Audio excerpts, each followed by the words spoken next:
જો તમારા મેથીના ગોટા ગળે ડૂચો વડે એવા થતા હોય, કઠણ થતા હોય અને એમાં જાળી ન પડતી હોય, લાલ થઈ જતા હોય અથવા તો તેલવાળા થતા હોય, ટૂંકમાં એકદમ લારી પર મળે એવા ગોટા ઘરે બનાવવા હોય, તો આજની મારી આ રેસીપી છેલ્લે સુધી જોજો. હું કેટલીક એકદમ સામાન્ય ટિપ્સ આપીશ, જેનાથી તમારા મેથીના ગોટા એકદમ પરફેક્ટ બનશે. તો ફ્રેન્ડ્સ, ચેનલ પર નવા હો અને મારી ચેનલ ફૂડ વિથ ફાલ્ગુનીને તમે હજુ સુધી સબસ્ક્રાઇબ ન કરી હોય તો જલ્દીથી સબસ્ક્રાઇબ કરી દેજો. હવે ગોટા બનાવવા માટે મેથીની ભાજી એકદમ ફ્રેશ હોય એવી લેવાની. વળી મેથીના માત્ર પાન જ લેવાના, એની દાળખીઓ નહીં લેવાની. તો આ છે આપણી ટીપ નંબર 1, કે એમાં માત્ર મેથીના પાનનો જ ઉપયોગ કરવાનો, દાળખીઓનો ઉપયોગ નહીં કરવાનો. તો ભાજીને સારી રીતે ધોઈ અને સુધારી લીધી છે અને એનું પાણી પણ સરસ રીતે નિતારી લીધું છે. હવે ભાજીને ધારદાર ચપ્પુની મદદથી કટ કરી લેવાની. કટ કરીને એકદમ બારીક કરવાની જરૂર નથી, મીડિયમ સાઇઝની કટ કરવાની. હવે આ સુધારેલી મેથીની ભાજીને કપ અથવા વાડકીની મદદથી માપી લેવાની. મેં અહીં કપથી માપ્યું છે, તો આ 3 કપ મેથીની ભાજી થાય છે. માપવાનું એટલા માટે કે જેટલી આપણે ભાજી લઈશું એટલા જ પ્રમાણમાં આપણે ચણાનો લોટ લેવાનો હોય છે. અને આ છે આપણી ટીપ નંબર 2, કે જેટલી સુધારેલી મેથીની ભાજી લઈએ એની સામે એટલા જ પ્રમાણમાં ચણાનો લોટ લેવાનો.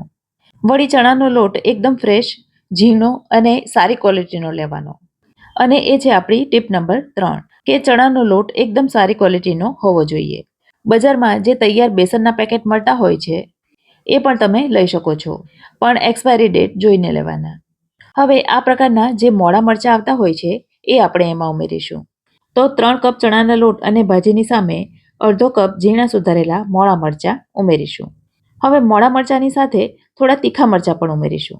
તો અહીં મેં 4 નંગ તીખા લીલા મરચાંને ઝીણા સુધારી લીધા છે અને એ પણ ઉમેરીશું. હવે 2 ઇંચ આદુના ટુકડાને ઝીણા ઝીણા ટુકડામાં કટ કરી લીધા છે અને એ પણ ઉમેરી દઈશું. આદુના ટુકડા કરવાનું ન ફાવે તો ચીઝ છીણવાની છીણીથી છીણી લો તો પણ વાંધો નથી. હવે એક ખાયણી દસ્તામાં 2 ચમચી જેટલા કાળા મરી લઈશું.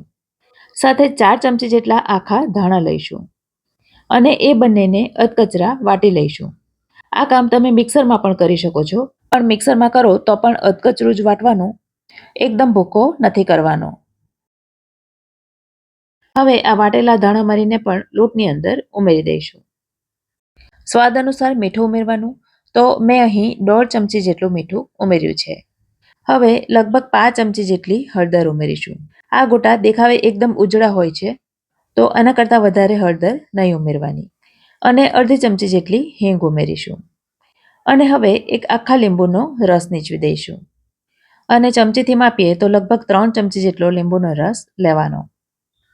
અને હવે આવે છે ટીપ નંબર 4, કે ગોટા ગળે ડૂચો વડે એવા નહીં બને એના માટે એમાં આપણે તેલનું મોણ ઉમેરીશું.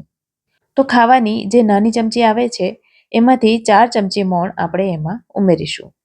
હવે આ બધી વસ્તુઓને પહેલાં તો કોરી મિક્સ કરી લઈશું, જેથી બધા મસાલા તો સરસ રીતે મિક્સ થઈ જાય અને ભાજી અને લોટ બરાબર મિક્સ થઈ જાય તો આપણને એમાં કેટલું પાણી ઉમેરવું એની ખબર પડે. અને હવે ગોટાનું ખીરું તૈયાર કરીશું. તો ખીરું બનાવવા માટે અહીં મેં 1 કપ પાણી લીધું છે અને થોડું થોડું પાણી મિક્સ કરીને લોટ બાંધીશું, જેથી પાણી વધારે ન થઈ જાય. કારણ કે આ ખીરું આપણે સાધારણ ઘટ્ટ રાખવાનું હોય છે. તો આ પ્રકારનું ગોટા મૂકી શકાય એવું ખીરું તૈયાર થઈ ગયું છે. અને આટલું ખીરું બનાવવા માટે 1 કપ પાણી લીધું હતું, એમાંથી લગભગ 2-3 ચમચી જેટલું પાણી બચ્યું છે. ખીરું તૈયાર થઈ ગયું છે. તો હવે એમાં ખાવાના સોડા ઉમેરીશું. તો મેં અહીં અડધી ચમચી જેટલો ખાવાનો સોડા ઉમેર્યો છે. આ તરફ ગોટા તળવા માટેનું તેલ પણ ગરમ થવા માટે મૂકી દીધું હતું.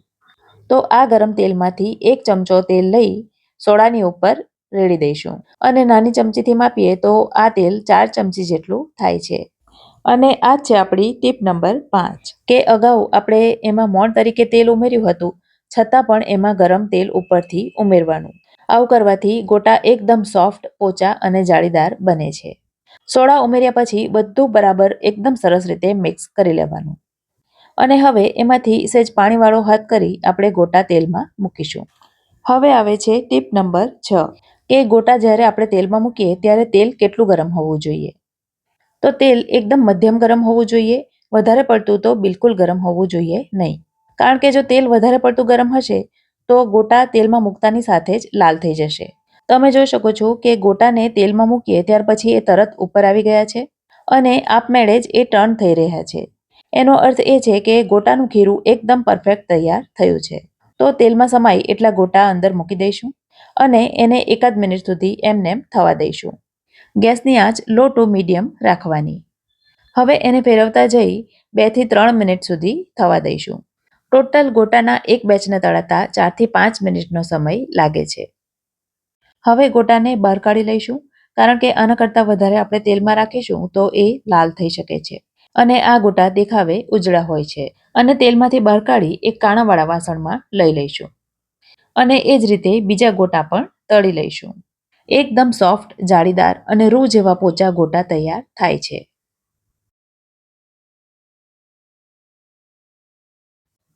હું તોડું છું એના પરથી તમને ખ્યાલ આવી ગયો હશે કે ગોટા કેટલા સોફ્ટ તૈયાર થયા છે. ચાલો તો ફટાફટથી એની સાથે ખવાતી ચણાના લોટની ચટણીની રેસીપી જોઈ લઈએ. જેના માટે એક વાસણમાં એક મોટી ચમચી ભરીને ઝીણો ચણાનો લોટ લીધો છે, જેને ચાળી લઈશું જેથી એમાં ગાંઠા ન થાય. હવે એમાં થોડું પાણી મિક્સ કરી લોટને પહેલાં ઓગાળી લઈશું અને ત્યાર પછી એમાં બાકીનું પાણી ઉમેરી દઈશું. તો એક અને બીજો અડધો એમ 1.5 કપ પાણી મેં અહીં ઉમેર્યું છે. હવે એમાં હાફ ટીસ્પૂન મીઠું અને ચપટી જેટલી હળદર ઉમેરીશું અને 2 ચમચી જેટલી ઉમેરીશું દળેલી ખાંડ. તમે આખી ખાંડ પણ લઈ શકો છો. આ તરફ એક પેનમાં માત્ર 1 ચમચી જેટલું તેલ લઈ લેવાનું. તેલ ગરમ થાય એટલે એમાં અડધી ચમચી રાઈ અને રાઈ સરસ ફૂટી જાય એટલે એમાં 1 ચમચી જેટલા ઝીણા સુધારેલા મોળા મરચાં ઉમેરીશું. થોડું હલાવી એમાં 5 ચમચી જેટલી હિંગ ઉમેરીશું અને ત્યાર પછી ચણાના લોટનું જે પાણી તૈયાર કર્યું છે એ બધું અંદર ઉમેરી દઈશું.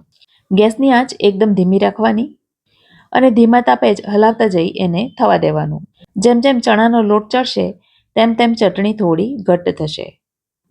3-4 મિનિટ થવા દઈશું એટલે ચટણી હવે તૈયાર છે. આ ચટણી ગોટા સિવાય બટાકાના ભજીયા અને ખમણ સાથે પણ ખૂબ જ ટેસ્ટી લાગે છે.